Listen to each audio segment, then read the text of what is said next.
오늘 말씀의 제목은 기도해야 할 이유 두 가지입니다. 신약 성경을 보면 인간이 처한 삶이 단순한 현실이 아닌 것을 보여줍니다. 우리가 사는 공간과 시간과 물질이 있는 이 세상은 인간만이 활동하는 장이 아닌 것입니다. 물론 눈에 보이는 현실에서는 인간이 어떤 의지와 뜻을 가지고 활동하며 사는 곳이죠. 그런데 그 외에도 창조자 하나님께서 자신의 의지와 뜻을 가지고 섭리 가운데 활동하시는 곳입니다.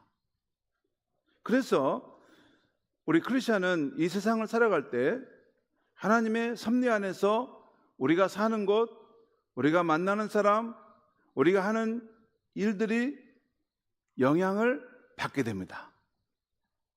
하나님의 섭리라는 것은 하나님이 이 세상을 창조하시고 그냥 놔둬버린 게 아니고 하나님께서 보이지 않는 가운데 인간의 삶과 이 역사의 가운데 그분의 뜻을 나타내시고 그분의 뜻이 이루어지도록 보이지 않는 가운데 그 삶의 방향을 조정하면서 이끌어 가신다는 것이에요. 섭리라는 것은 보이지 않는데 우리 인생 가운데 간접적인 영향이 있다는 것이에요. 그것은 사람과의 관계를 통해서 오고 또 우리가 하는 일을 통해서 그 하나님 섭리가 드러나고 또 우리가 사는 그 사는 곳, 그 장소에서 하나님의 섭리가 드러납니다. 예를 들어 이렇습니다. 우리가 살아가는 곳이 지금 대한민국 순천 땅이죠. 그리고 2025년 이 시대에 우리가 태어나 지금 살고 있어요.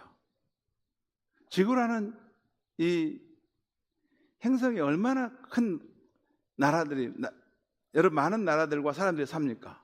그런데 우리가 대한민국이라는 그 남쪽 땅 또 남독 이 끝인 순천 땅에서 지금 우리가 2025년을 살아가고 있어요. 아니 뭐 이게 특별한 것이 아닙니다. 확률적으로 2025년에 저와 이렇게 여러분이 이게 지금 이 땅을 살아가고 있다는 거 이것도 특별합니다. 우리 조선시대 태어날 수도 있어요. 조선시대 우리나라가 개항기에 우리가 태어날 수도 있습니다. 지금 가장 풍요로운 시대의 한복판에서 우리가 지금 사는데 대한민국 순천 땅에 살고 있는 것이. 또한 우리에게 부모가 있죠. 또 우리에게 형제 자매가 있어요. 그리고 지금 우리와 함께하는 우리 순천 은성교회 교우들이 있어요. 이분들은 어떻게 지금 우리와 함께하고 있느냐 그 말이에요. 여러분 어떻게 순천 은성교회를 단식으로 하셨습니까? 예, 이것도 하나님의 섭리의 성질들이 나타난다고 볼 수 있습니다. 그리고 우리가 하는 일이 지금 그렇습니다. 저는 지금 목사로서 영혼을 구원하고 하나님의 생명을 주는 일을 하고 있어요. 저 원래 이런 전공이 이거 아니었어요. 저 대학 다닐 때 다른 쪽의 꿈을 가지고 미래의 길을 준비했던 사람입니다. 그런데 제가 의도했던 그런 처음에 그것과 전혀 관계없이 지금 여기 와서 이런 일을 하고 있죠. 물론 우리가 스스로 선택한 면이 있습니다. 그러나 더 큰 그림에서는 보이지 않는 하나님의 섭리 안에서 우리가 선택했던 것입니다. 우리 대희 형제가 지금 저기 있어요. 대희 형제님이 있어요. 우리 임병욱 집사님의 우리 아들인 대희 형제님이 있어요. 지금 대희 형제님이 미국 동부 버지니아 맞아요?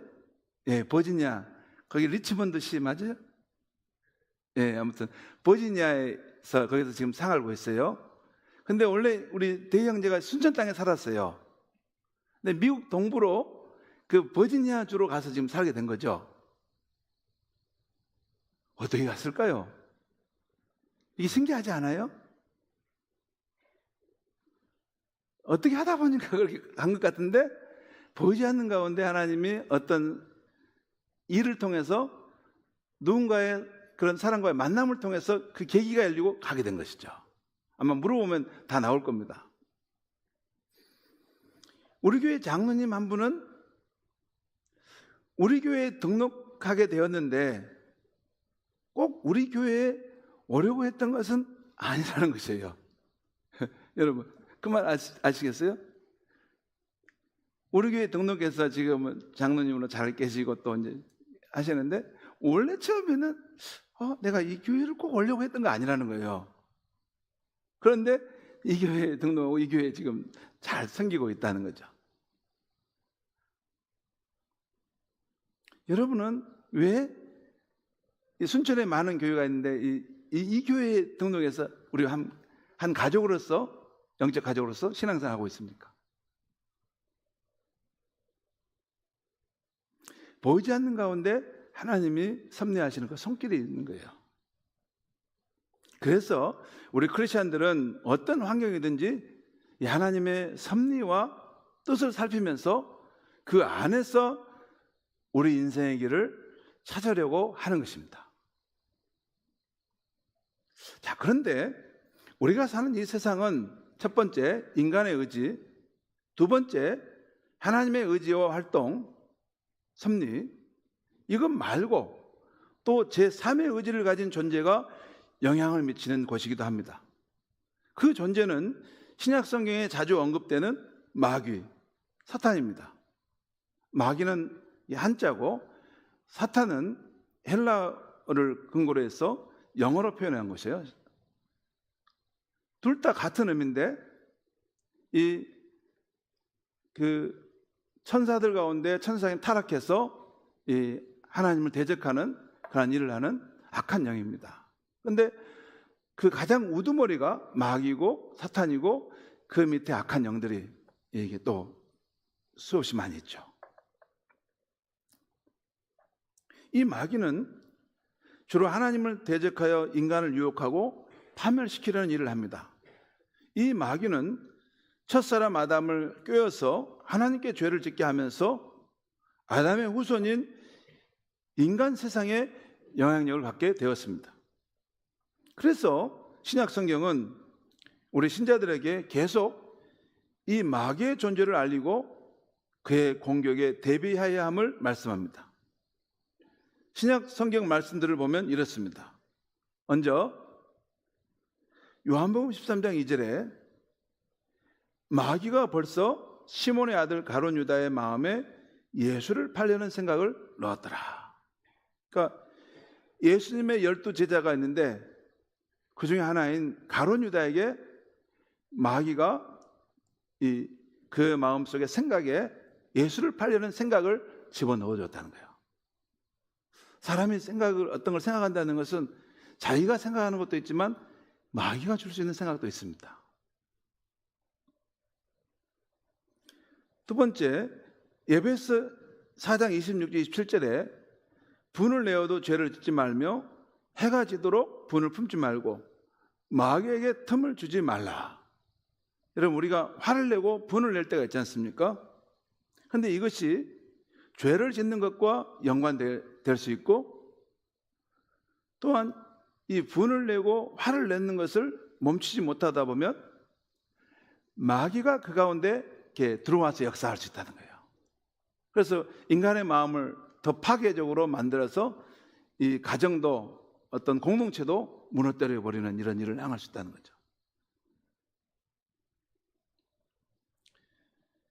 에베소 6장 12절에 이 성도의 삶에 대한 이야기를 하는데 성도의 삶은 영적인 면에서 어떤 전쟁의 한복판에 있다는 거예요. 하나님과 하나님을 대적하는 그런 어둠의 세력이 이렇게 있는 곳이. 물론 이제 그 어둠의 세력도 하나님의 통제권 안에 있는 거죠. 근데 하나님의 그 복된 통치를 거부하면서 이렇게 반역하면서 나간 거죠. 근데 그 마귀가 하는 일이 뭐냐면 하나님이 가장 사랑하는 인간이 이렇게 뭐냐면 망하고 고통을 겪는 것입니다.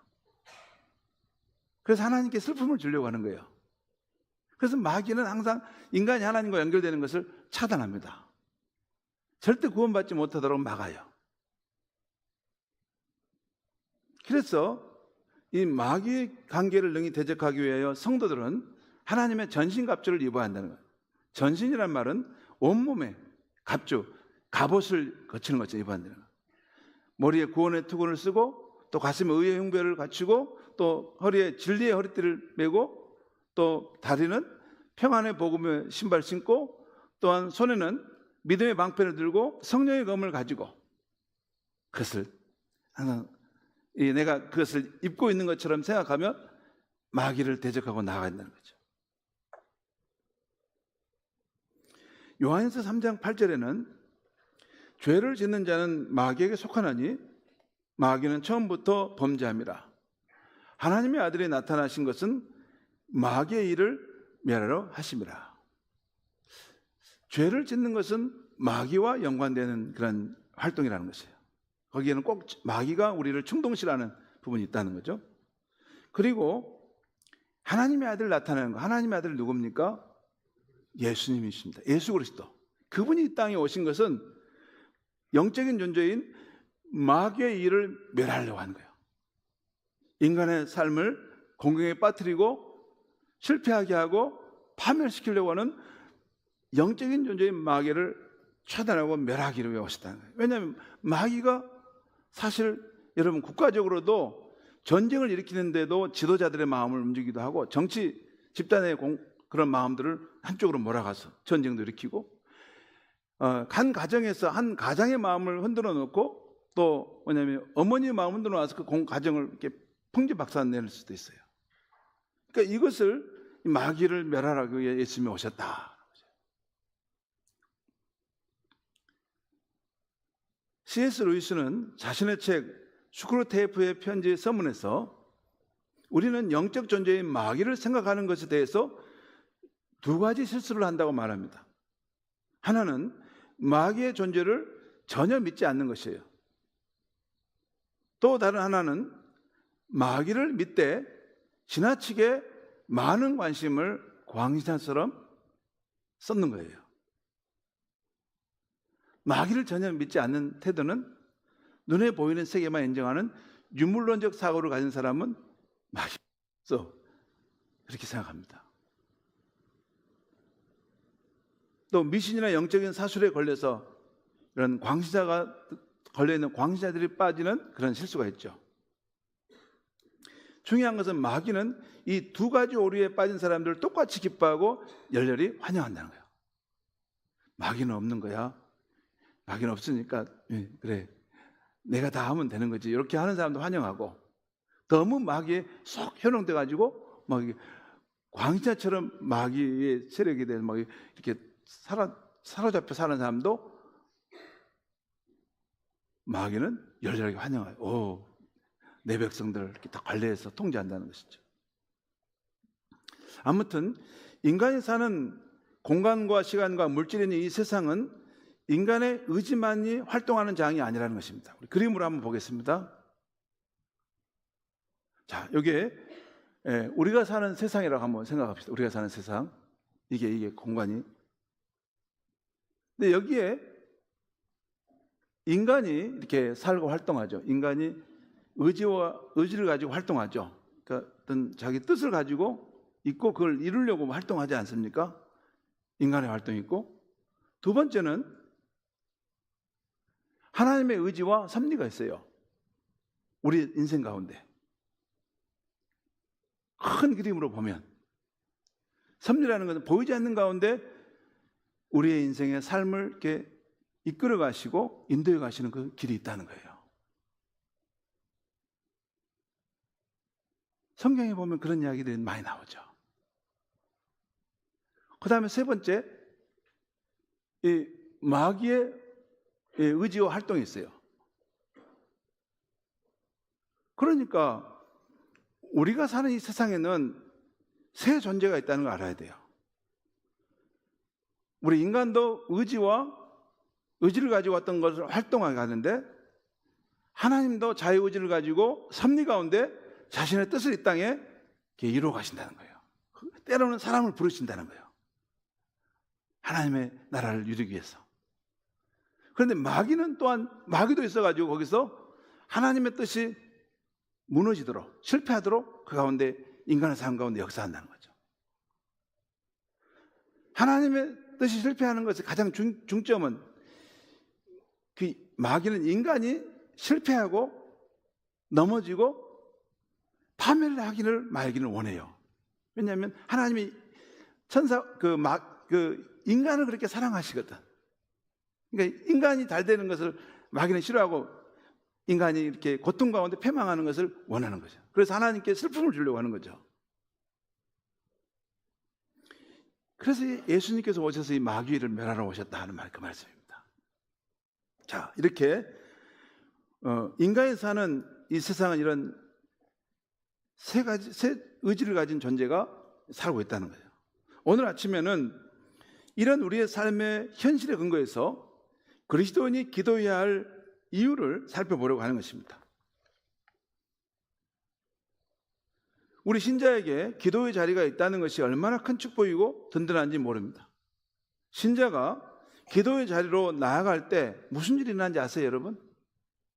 여러분이 성전에 나와서 기도하려고 할 때 무슨 일이 일어나냐면 그때 우리는 삼위 하나님을 만나고 연결되는 축복을 받게 됩니다. 곧 연약한 우리가 기도의 자리로 나아가면 그 순간 하늘에 계신 성부 하나님을 생각하며 기도하게 되고, 또 두 번째는 우리가 처한 고단한 현실에서 하늘 보좌에 계신 성부 하나님께로 우리 주 예수님께서 그 나아가는 길이 되어 주신다는 거예요. 예수님이 그 가는 길이 되어 주신다는 거예요. 그리고 세 번째는 우리 안에 계신 성령 하나님께서 우리의 연약함을 아시고 우리를 위해서 함께 기도해 주신다는 거예요. 그것이 로마서 8장 26절 말씀입니다. 성령도 우리의 연약함을 도우시나니 우리는 마땅히 기도할 바를 알지 못하나 오직 성령이 말할 수 없는 탄식으로 우리를 위하여 친히 간구하시니라. 여러분, 기독교 하나님 삼위일체 하나님이에요. 한 하나님인데 세 인격체로 나타나시고 활동하시는 그런 분이시죠. 하나님 아버지로 성부 하나님을 계시고, 또 구원자 예수 그리스도를 이 땅에 오신 하나님 아들이 계시고, 또한 신자들의 마음속에 하나님의 영으로 오셔서 우리의 삶을 도우시는 성령님이 계시다는 거예요. 한 하나님인데 그런 세 어떤 인격적인 모습으로 우리 삶과 관계한다는 것이죠. 이렇게 우리가 기도하면 그 자리에서 성부 하나님과 성자 예수님과 성령 하나님을 만나고 연결된다는 거예요. 그래서 기도하는 사람은 그 하나님의 능력이 그 삶에 나타난다는 거예요. 왜냐하면 연결되기 때문에. 여러분, 전원이 콘센트에 딱 연결돼야지 그 전원에 힘이 들어가지 않습니까? 하나님의 아들로서 육체를 입고 사셨던 예수님께서도 이른 새벽이면 한적한 곳을 찾아 기도하셨습니다. 광야 인생을 살 때 기도의 자리에서 하나님 아버지와의 친밀함을 누렸어요. 그리고 우리 신자들 향해서도 너희 하늘 아버지께 늘 기도하라 하시며 우리가 하늘 아버지와의 교제의 삶으로 우리를 초대하셨습니다. 여러분, 천지 만물의 주인이신 그 하나님이 기도하는 가운데 내 삶에 임하시고 나를 만나 주신다. 그러면 그 얼마나 든든하고 힘이 되겠습니까? 예수님이 사람들의 방해와 어려운 가운데도 그 사명의 삶을 이룰 수 있었던 것은 이른 새벽이면 늘 한적한 곳에 가서 하나님 아버지와의 그 친밀한 사랑을 경험하고 있었다는 거죠. 우리가 불렀던 찬송가, 오늘 이 기도하는 그 시간, 그 361장 2절 가사 한번 보겠습니다. 기도하는 이 시간 주가 곁에 오사 인자한 얼굴로 귀를 기울이시네. 우리의 마음 비우고 주를 의지하면 크신 은혜를 주네. 거기에 기쁨이 있네. 기도 시간에 복을 주시네. 고난 내 마음속에 기쁨이 충만하네. 여러분 진짜 이런 깊은 기도, 정말 기도를 해보신 분들은 나 홀로 성전을 찾아서 기도할 때 이렇게 캄캄한 그 공간에서 기도하는데 그 영으로 내 영혼을 덮으시는 그 하나님의 사랑, 하나님이 주시는 평안을 경험하게 됩니다. 아마 기도하신 분들은 다 이게 아는 세계죠. 오늘 아침에는 우리 믿는 사람들이 왜 기도하는 일에 열심을 내야 하는가를 말씀드리려고 합니다. 오늘 베드로전서 5장 말씀을 근거로 우리가 특별히 기도해야 될 두 가지 이유를 말씀드리려고 하는 거예요. 첫째는 우리의 대적 마귀의 공격에 대처할 수 있기 위해서입니다. 우리 인간의 삶에는 늘 영적 존재인 마귀가 활동하고 역사할 수 있어요. 아유, 목사님, 저는 그런 존재 없었어요. 저는 잘 살아왔어요. 아니에요. 그렇잖아요. 모르고 그냥 살아왔고 그 가운데 여러 가지 또 죄도 짓고 넘어지고 그런 일이 있었는데 그냥 모르고 온 것이에요. 성경을 보면 마귀 사탄은 거짓말장이로 사람을 속이고 잘못된 길로 빠지게 합니다. 마귀가 세상에서 하는 일을 살펴보면 이렇습니다. 성경에 보면 성도를 유혹하고 하나님의 말씀에 불순종하게 한다는 거죠. 여러분, 최초의 인간 아담에게 그 선악과를 따먹게 하고 하나님의 말씀 불순종하게 만들잖아요. 그리고 또 사람을 넘어지게 유혹하고 시험합니다. 마태복음 4장에 보면 예수님이 마귀에게 광야에 시험받는 장면이 나오죠. 또한 세 번째, 좋은 믿음의 열매를 맺지 못하도록 방해합니다. 이 하나님의 말씀이 사람 마음의 밭에 떨어지는데 그것이 싹이 나고 열매를 맺지 못하도록 마귀가 그 말씀의 씨앗을 가져가 버린다는 거예요. 방해한다는 거죠. 그리고 또한 마귀는 거짓말을 누구보다도 즐겨한다는 거예요. 거짓말을 늘 사용해서 사람들을 유혹하고 죄를 짓게 하고 그래서 하나님을 떠나 저 지옥으로 떨어지도록. 왜냐하면 자기 통제권에 두려는 거예요. 그걸 그렇게 하려고 하는 거죠. 그 다음에 또한 마귀는 사람에게 악한 생각을 넣어줘서 죄를 짓게 하고 충동질합니다. 그리고 마귀는 사람의 마음을 어둡게 하여 복음이신 예수님의 빛이 드러나지 않도록 절대 구원자 예수를 믿지 못하더라. 왜냐하면 구원자 예수를 믿고 그리 가버리면 자기가 통제하는 백성 하나가 뺏긴다고 생각하니까 그걸 잡아들려, 그 영혼을.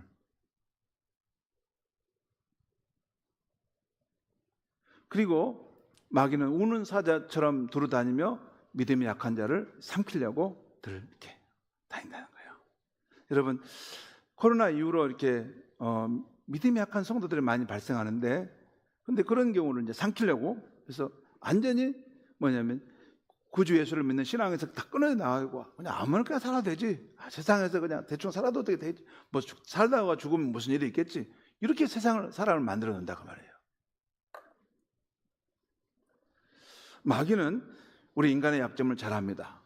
인간이 육체를 가진 존재로 한순간 감각적인 경험에 사로잡히고 또 그 경험에 쉽게 흔들린다는 걸 잘 압니다. 여러분, 잠깐 저를 보세요. 영적 존재인 마귀와 인간의 차이가 있어요. 마귀는 순수하게 영만 가지고 있는 존재예요. 영. 근데 우리 인간은 영도 있지만 이 감각적인 경험을 할 수 있는 이 육체를 가지고 있다는 거죠. 그렇죠? 이 육체에서 우리가 어떤 것을 기쁨을 느끼고 또 어떤 맛을 보고 또 즐거움을 느끼는 것이 있잖아요. 우리는. 마귀는 그런 게 없어요. 영만 있어요. 그런데 우리가 이 육체를 가지고 있는 이 부분이 우리의 약점이 될 수도 있습니다. 왜냐하면 때로는 우리가 감각적인 경험에 너무 휩싸여가지고 막 이렇게 거기 빠지잖아요. 마귀가 그걸 알고 있어요. 그래서 마귀는 우리 눈에 보이는 어떤 환경이나 또 우리 안에 일어나는 감정이나 생각을 통해 공격해 옵니다. 생각나게 해가지고 우리를 막 흔들어 놓으려고 그래요. 그 스크루테이프의 편지라는 책에 보면 한 무신론자가, 거기 보면 이제 예를 하나 들어봅니다. 한 무신론자가 신앙서적을 읽다가 예수님이 참으로 구원자이고 이분을 믿어야 된다는 것을 깨닫게 됐어요. 야, 예수님이 진짜 구원자일 수 있겠구나, 그런 생각을 가지는데, 이때 영적 존재인 마귀가 그 상황을 보다가 안 돼. 지금까지 내가 공들인 것이 얼마나 내가 많은데 하면서 그 생각을 막아요. 어떻게 막냐면 그 방해 전략이 이런 겁니다. 그 무신론자에게 배고픔을 느끼게 해서 지금 점심시간이 아닌가 하는 생각을 잠깐 갖게 해요. 무신론자가 시계를 봤더니 12시 정오를 가까이 가는 거예요. 아, 그래? 점심 먹고 와서 개운한 생각으로 다시 한번 생각해 보지 하고 밖으로 나갑니다.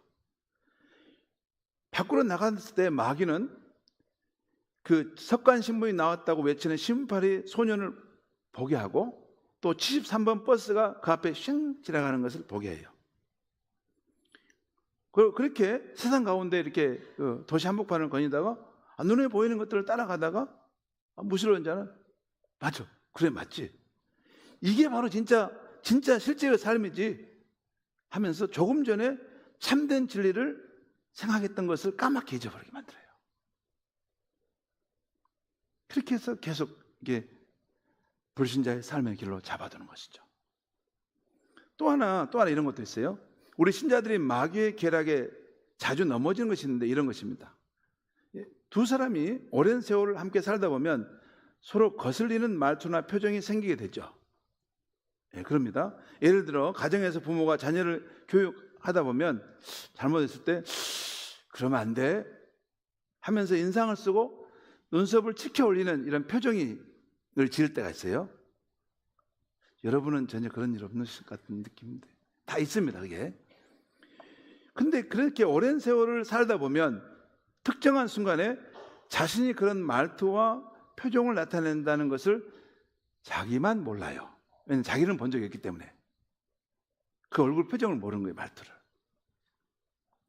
성도 여러분, 우리 모두 자신만의 독특한 말투와 표정이 있다는 것을 다 아시죠? 다 있습니다. 여러분, 제가 지금 여러분의 표정이 다 보여요. 어떤 분위기가 있어요. 우리 옆에 분에게 한번 인사 한번 해보겠습니다. 저의 말투와 표정이 많이 부족합니다. 저를 좀 잘 봐주십시오. 부부끼리 한번 해보겠습니다. 왜 전혀 안 하시는 분들은 다 잘하신다는 그런 표정이라고 생각하시는데 아닙니다. 굉장히 우리 자기만의 말투와 표정이 있어요. 이게 좋은 것만 아닐 때가 있어요. 근데 자기만 모르고 그냥 저거 하고 다니는 거예요, 그냥. 그리고 특정한 순간에 다 화를 내면서 그렇게 하는데 자기는 그냥 순진한 마음으로 한다는데 이미 굳어진 그 말투와 표정이 그 안에 지금 들어있는 거죠. 이렇게 본인은 좋은 뜻으로 말한 것인데도 내 말투와 표정 때문에 남이 오해하게 될 때가 있습니다. 그런데 중요한 것은 바로 이때 마귀는 그 상황을 점점 더 나쁜 쪽으로, 부정적으로 생각하도록 그 감정을 계속 부채질하는 거예요. 마귀가 우리를 싸움과 분쟁의 방향으로 가도록 한다는 것도 모르고 우리는 자신이 주체적으로 생각한다고 여기면서 더욱 비판적으로 그걸 막 말합니다. 여러분 그렇죠? 나는 주체적인 사람이야. 근데 사실 그 배후에 마귀가 그런 생각을 하도록 계속 부채질하는 거예요. 잘 간다. 오, 잘한다. 오. 성도 여러분, 인간은 감각기관인 육체를 가진 존재로 우리 눈에 보이는 환경이나 우리 내면에서 일어나는 생각과 감정에 쉽게 사로잡히고 감정의 기복을 요동칠 때가 있어요. 마귀가 이 약점을 파고들어서 우리를 넘어뜨리려 하는 것이죠. 특히 요즘처럼 유튜브나 페이스북 등 매스미디어에 많이 노출되는 시대에는 우리의 생각들이 잘못된 세상 뉴스에 세뇌되도록 마귀는 자꾸 부추깁니다. 제가 볼 때 우리 시대의 마귀가 가장 기승을 부리고 있는 것이 뭔지 아십니까? 그것은 오늘 우리 대한민국 사회는 무엇을 하든 극단적인 태도로 몰아붙이려고 하는 거예요. 그게 진보와 보수에서 가지고 있는 입장이에요. 여러분, 일반적으로는 이 한 입장이 맞지만 디테일하게 들어가면 진보든 보수든 다 문제가 있습니다. 인간은 기본적으로 죄의 덩어리이기 때문에. 여러분, 이런 마귀가 우리를 시험할 때 여러분 꼭 하나 기억해야 될 것은 굴욕적인 상황들로 우리를 몰아간다는 거예요. 굴욕적인 상황, 자존심을 상하게 하고 굴욕감을 느끼게 하는. 근데 그게 높은 수준의 시험을 이기는 건데, 그때 그걸 가볍게 넘기는 것이 아주 훌륭한 믿음의 사람입니다. 그런 내가 감당할 수 없으면 빨리 도망가면 돼요. 그 자리를 피하면 됩니다. 아무튼 마귀의 이런 영적 공격에 어둡지 않고 잘 분별하려면 우리 신자는 늘 기도해야 합니다. 늘 기도할 때 우리는 성령님과 연결되어서 우리의 영도 깨어있게 되고 우리의 현실에 역사하는 마귀의 공격을 분별할 수가 있는 것입니다. 그리고 우리가 개인적으로 기도하는 것도 필요하지만 온 성도가 함께 모여 통성으로 기도한다면 영적 존재인 마귀는 간담이 선언할 것입니다. 자, 두 번째 한 가지만 더 말씀 중요한 거 드리겠습니다. 왜 우리가 기도를 해야 하는가? 기도를 통해 하나님의 도움을 받을 수 있기 때문에 이것이 두 번째입니다. 우리 삶의 현실에는 늘 염려되고 걱정이 되는 일이 생깁니다. 그런데 오늘 읽은 7절 말씀에 너희 염려를 다 주께 맡기라. 그가 너희를 돌보심이라 라는 말씀이 있어요. 여러분, 우리 신자는 어떻게 우리 염려를 다 하나님께 맡길 수 있습니까? 물론 염려, 걱정되는 문제가 있을 때는 우리가 최선을 다해 그 문제에 맞서 풀어내려고 노력해야 하죠. 하지만 그래도 우리 앞에 놓인 문제를 어떻게 할 능력이나 방법도 없을 수 있죠. 여전히 염려와 걱정이 해소되지 않는 것입니다. 그런데 그때는 오히려 절호의 기회일 수 있습니다. 여러분, 연말씀 꼭 기억하셔야 됩니다. 여러분, 문제와 염려가 해결들이 안 돼가지고 그래서 불안하고 초조할 때, 그때가 절호의 기회예요. 하늘에서 하나님께서는 뭘 보시냐면 우리를 보시는데 저가 진짜 나를 자기 아버지로 생각하고 어려울 때 나를 찾아오는가 보자 하고 보고 계세요. 그래서 그때는 우리의 능력과 지혜로 안 되는 문제를 가지고 하늘 아버지께 나아가 그 문제를 부탁하고 맡겨보는 것입니다. 어차피 내 능력과 그 지혜로 해결이 안 되는 문제라면 맡겨보는 거예요. 오늘 성경에 보면 기도를 통해 하나님의 도움을 받아 문제를 해결했던 사람이 성경에는 너무나 많아요. 부직이 있습니다. 여러분, 살다 보면 우리가 간절히 원하는 선한 일인데도 우리의 힘과 지혜로는 풀 수 없는 문제들을 만나게 되죠. 이럴 때 우리 신자는 어떻게 해야 합니까? 염려하고 걱정하다 에이 안 돼 하면서 포기해야 할까요? 이럴 때에는 우리가 진정으로 하나님을 내 아버지로 믿는 신자라면 우리의 힘으로 해결할 수 없는 문제들을 기도로서 하나님께 맡겨야 하는 거 아닐까요? 그런 신자가 우리 삶의 현실 속에서 섭리 가운데 일하신 하나님을 진정으로 믿는 성도가 아닐까요? 한 청년이 자신의 진로를 위해 고민하는 것 같아서 제가 말해줬어요. 자신의 진로의 문제는 자기 힘으로는 극복할 수 없는 상황이에요. 이보게, 내 힘으로, 자네 힘으로 안 되는 문제라면 그 문제를 아예 하나님께 갖고 가서 한번 기도해보지. 진짜 하나님의 살아계셔서 자네의 기도를 들으시는가 한번 확인해 보라고. 너무 멋지고 설레지 않습니까? 그렇게나 제안하셨어요. 그런 청년에게 그런 이야기를 해주다가 제가 청년이었을 때 기도를 통해 하나님께 살아계심을 체험했던 그 이야기가 생각났습니다. 그 이야기는 이런 겁니다. 제가 20대 후반 아직 신학교를 가지 않고 무직이었을 때 일어난 일이에요. 그런데 그때 대학생 청년들을 위한 선교한국 집회가 서울 한양대학교에서 있었습니다. 그 집회는 전 세계 선교사들이 모여서 자신들의 선교 현장에서 경험한 것을 가지고 와서 많은 청년들 앞에 선교 보고를 하는 것이었어요.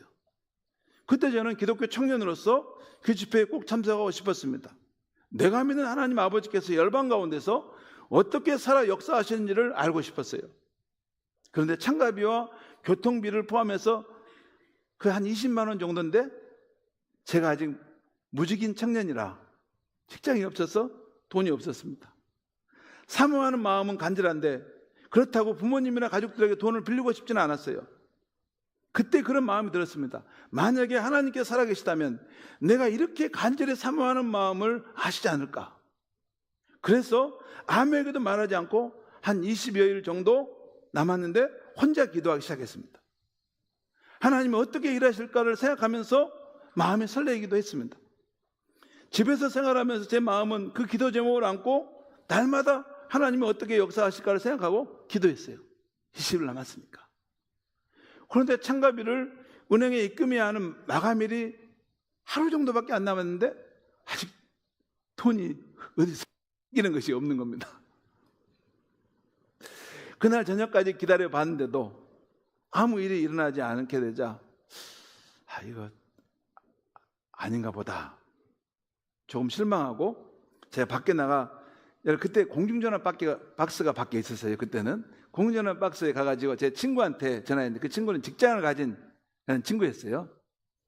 돈이 좀 있겠다 해서 야 내게 좀 20만 원만 좀 빌려주라 그렇게 했는데 친구 하는 말이 공교롭게 야 나도 월급 받은 지가 오래돼가지고 돈 하나도 없어 그런 겁니다. 그래서 제가 낙심이 돼서 집으로 돌아오는데 그때가 여름 저녁 날이었어요. 불 꺼진 마루에 어머니가 혼자 앉아 계시는데 이렇게 말씀하시는 거예요. 상서가 너 오늘 돈이 필요하지 않니? 하는 겁니다. 왜요? 내 누나가 왠지 모르게 지금 왔다가 20만 원을 주고 가는구나. 이번 달 생활비는 줬는데 또 갖다 주네. 나는 이 돈 꼭 필요하지 않는데 더 필요하니? 그래서 제가 뭐라고 말했겠어요? 어머니 그 돈 제 돈이에요. 제 돈. 제가 지금까지 기도해 왔어요. 딱 20만 원이었어요. 제가 그 자초지종을 말씀드렸더니 어머니가 흔쾌하게 그 돈을 저한테 주는 겁니다. 그렇게 해서 청년 선교 집회에 참여해서 큰 은혜를 받았습니다. 그리고 무엇보다도 저는 처음으로 기도하면 하나님께서 들으시고 실제로 살아 역사하신다는 것을 그때 체험한 거예요. 청년 때. 그때 그 체험 이후로 이제 내가 기도하면 하나님 들으신다. 나는 이 믿음을 가지고 지금까지 지금 살아오고 있고 수없이 많은 기도 응답의 체험들이 제게 있습니다. 사랑하는 성도 여러분, 우리가 살아계신 하나님을 신뢰하고 기도하면 들으시고 역사하신다는 것을 믿으시기 바랍니다. 근본 가을 미랄 기도 대행진, 가을 특별 새벽 기도의 기간, 그동안 흐트러졌던 우리의 마음을 모으고 기도할 때 살아계신 하나님의 응답의 역사를 다 체험할 수 있기를 간절히 축원합니다. 기도하겠습니다. 하나님 아버지 감사합니다. 우리가 살아가는 이 삶의 현실 가운데는 우리의 뜻과 활동뿐만 아니라 창조자 하나님께서 그 의지를 가지고 섭리 가운데 활동하시는 것이 있고 또한 마귀가 우리의 삶을 방해한다는 것이 있다는 것을 알게 해주셨습니다. 하나님, 이제 여름이 지나고 가을이 옵니다. 이 좋은 계절에 우리가 하나님 앞에 나와서 기도하는 시간을 많이 갖게 하여 주시옵소서. 기도함으로 하나님의 영 성령의 능력과 연결되게 하시고 그 능력 있는 삶을 살아가는 크리스찬 되게 하여 주시옵소서. 우리의 삶의 문제에 대해서 기도로 응답하시는 하나님을 체험하고 마귀의 그러한 시험과 유혹을 끊어낼 수 있는 믿음의 사람들이 되게 하여 주시옵소서. 예수님의 이름으로 기도합니다. 아멘.